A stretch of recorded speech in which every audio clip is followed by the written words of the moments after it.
Then Jesus went about all the cities and villages, teaching in their synagogues and proclaiming the good news of the kingdom, and curing every disease and every sickness. When he saw the crowds, he had compassion for them, because they were harassed and helpless, like sheep without a shepherd. Then he said to his disciples, "The harvest is plentiful, but the laborers are few. Therefore ask the Lord of the harvest to send out laborers into his harvest." Then Jesus summoned his 12 disciples and gave them authority over unclean spirits, to cast them out and to cure every disease and every sickness. These are the names of the 12 apostles. First, Simon, also known as Peter, and his brother Andrew. James, son of Zebedee, and his brother John. Philip and Bartholomew. Thomas and Matthew the tax collector. James, son of Alphaeus, and Thaddeus. Simon the Canaanian, and Judas Iscariot, the one who betrayed him. These 12 Jesus sent out with the following instructions: "Go nowhere among the Gentiles, and enter no town of the Samaritans, but go rather to the lost sheep of the house of Israel. As you go, proclaim the good news. The kingdom of heaven has come near. Cure the sick, raise the dead, cleanse the lepers, cast out demons. You received without payment. Give without payment."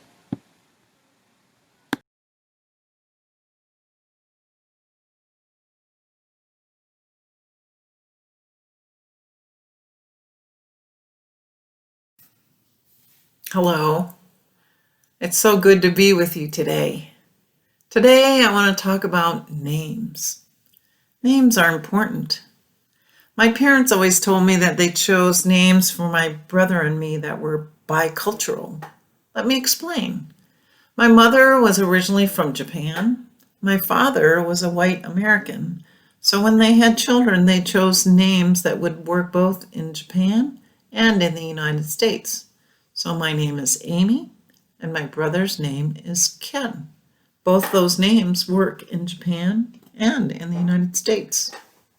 Names recognize people's humanity and their identity. That's why protesters marching in our cities have been chanting, "Say their names." The chant echoes the desire and the demand to recognize the humanity of African Americans who have died at the hands of systemic racism in our nation.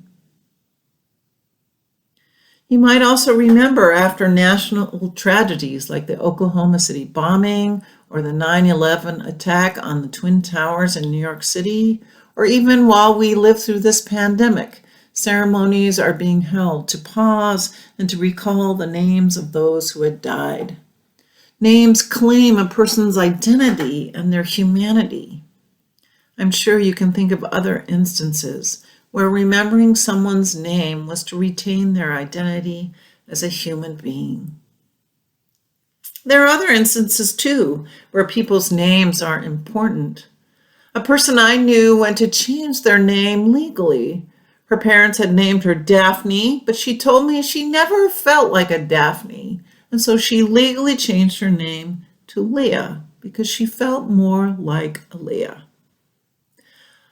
I've also known transgender people who have changed their names to reflect their new gender identity.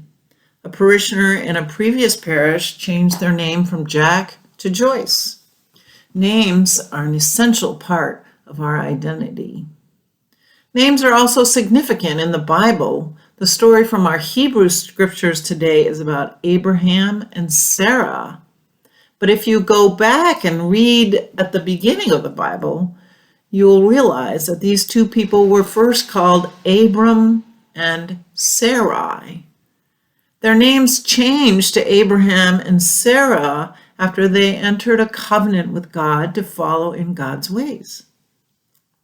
Later in the story, from the reading that we read today, we learn that Abraham and Sarah are to have a child, even though they're very old and had possibly given up on ever having any children. Sarah laughs out loud when she hears these strangers tell Abraham that she is going to give birth to a child. She can hardly believe it. And when the child is born, she names him Isaac. The name Isaac means he will laugh. Isaac is a surprise to his parents' life that brings laughter, both the laughter of disbelief and the laughter of joy. In the gospel story, too, we hear the names of the disciples: Simon and Peter, Andrew, James, John, Philip, Bartholomew, Thomas, Matthew, Thaddeus, another Simon, and Judas.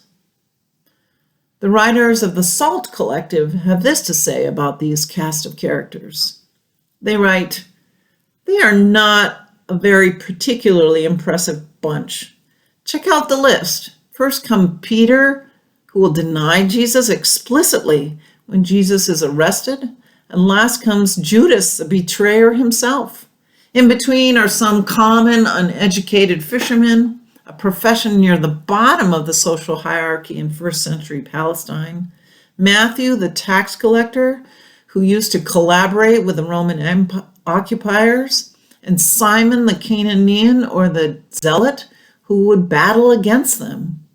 The disciples' number evokes the 12 tribes of Israel, suggesting that Jesus' mission will renew Israel's fortune, though on the face of it, with this motley crew, that's pretty hard to believe."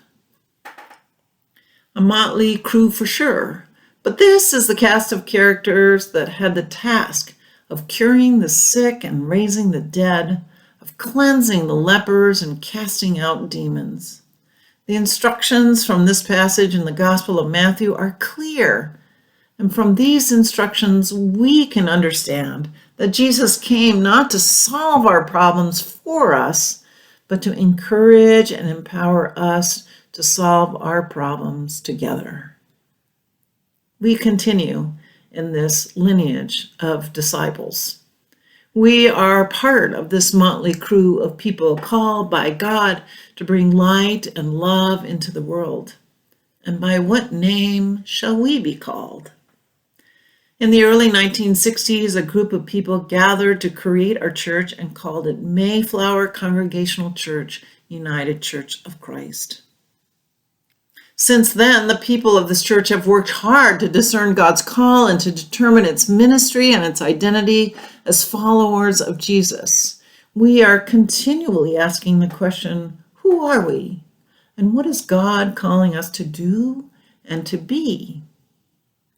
Those are precisely some of the questions your public relations and marketing team answered as they discovered together a new logo for our church. This logo uses the colorful rainbow flag to define us as an open and affirming congregation, a congregation seeking to be open and affirming of all God's children, especially those in the LGBTQ community. This logo also addresses our desire to be a creation justice church, a church that is seeking to care for our planet, both in our individual lives and in our lives collectively. This logo also defines us as part of being a larger denomination of the United Church of Christ, while also making claims to a particular geographic place called Billings, Montana. This logo also adds a historic nod of our architecture, remembering the steeple in front of our building. Can you see it in the letter A of Mayflower? That steeple was a gift from First Congregational Church in downtown Billings. This name and this logo defines us. It describes us to others so that others may know that we are a congregation that is open and affirming and a community that is seeking justice for all of creation. But in another sense, this logo will define us for ourselves, for we will need to live up to and live into this logo. We will need to do that by finding ways to become ever more increasingly open and affirming of all of God's people, and a church that understands the wonders and the vulnerabilities of our planet Earth and works to make things whole for our Earth. May it be so. Amen.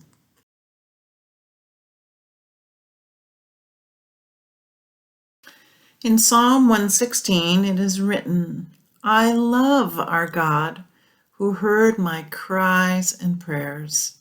I wonder how God has heard your prayers and your cries this week.